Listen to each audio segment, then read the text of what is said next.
कहाँ क्या किसके लिए जोड़ा?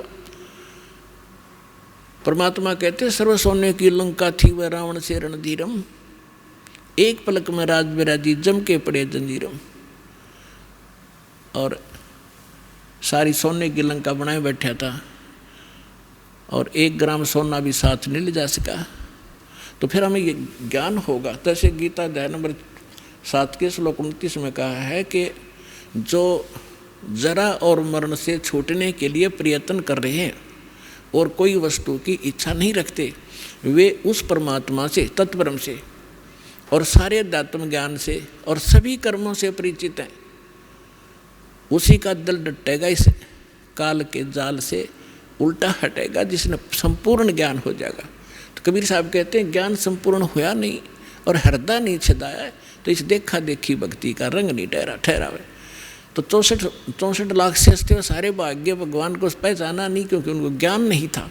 और आज ज्ञान करवाया भगवान ने, आपको प्रमाण देकर ऐसा रंग दिया है कि आप यहाँ से हिल नहीं सकते। आपको ये स्थान बरवाला ऐसा दिखाई देगा जब आपकी बुद्धि ठीक काम करेगी और ज्ञान आधार बन जाएगा। बंदी छोड़ दयाल जी तुम तक हमारी दौड़े, जैसे कागज जहाज का अब सूझे और न ठोरे। जैसे पुराने समय में समुद्री जहाज होते थे, उसमें कोई ऐसा दिशा सूचक ऐसे होते थे टेम्परेरी से, नॉर्थ साउथ पोल ही बताने वाले, तो वो लेकर जहाज लेकर चल देते थे रात शाम के समय। और जहाज में कौवा बैठ जाता था कि रात्रि में सुबह उठेंगे, सभी खाना खाएंगे, कुछ टूक बाहर डाल देंगे। जहाज के अंदर ग्राउंड भी होता है, तो वह कौवा इस लालच में बैठकर चला जाता है। रात्रि में 200-250 किलोमीटर जहाज समुद्री निकल जाता है। तो वहाँ जाने के बाद सुबह होता है, तो होता था तो ड्राइवर जो होते थे इसके चालक जहाज के, वो ये चेक करना चाहते थे सुबह उठ कर के हमारी दिशा ठीक है कि नहीं। क्योंकि जो दिशा सूचक होते थे नॉर्थ साउथ वाले जो चुंबकीय, तो कई बार चुंबकीय चट्टानों से डिस्टर्ब हो जाते थे। उसको जांच करने का उनका एक मोटा सा तरीका अपना रखा था कि कौवे को उड़ा देते थे, उसको उड़ने के लिए विवश कर देते थे। जो जहाज पर बैठ कर चला गया उसको डले डुले मार कर उसको विवश कर देते थे उड़ने को। तो कौवे के अंदर एक ऐसी कला दे रखी है भगवान ने कि उसको ये वो दिशा भूल नहीं पड़ती जिस दिशा से वो चला था, तो वो फिर अपने घर की तरफ ही उड़ता है सीधा स्ट्रेट।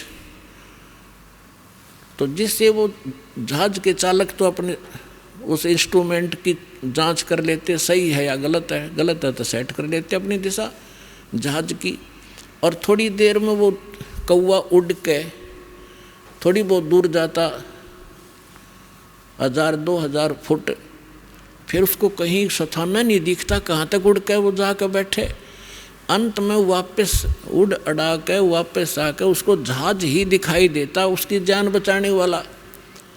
नहीं तो जहाँ बैठे हुए डूब कर मरने वाला समुद्र ही समुद्र था। तो वापस आकर उसने जहाज पर ही शरण लेनी पड़ी और स्थान कहीं उसको दिखाई नहीं दिया जहाँ उसकी जान बच सके। तो परमात्मा कहते हैं जब आपको ज्ञान हो जाएगा आप ये कहा करोगे, बंदी छोड़ दयाल जी तुम तक हमारी दौड़े, जैसे कागज जहाज का अब सूझत और न ठोरे।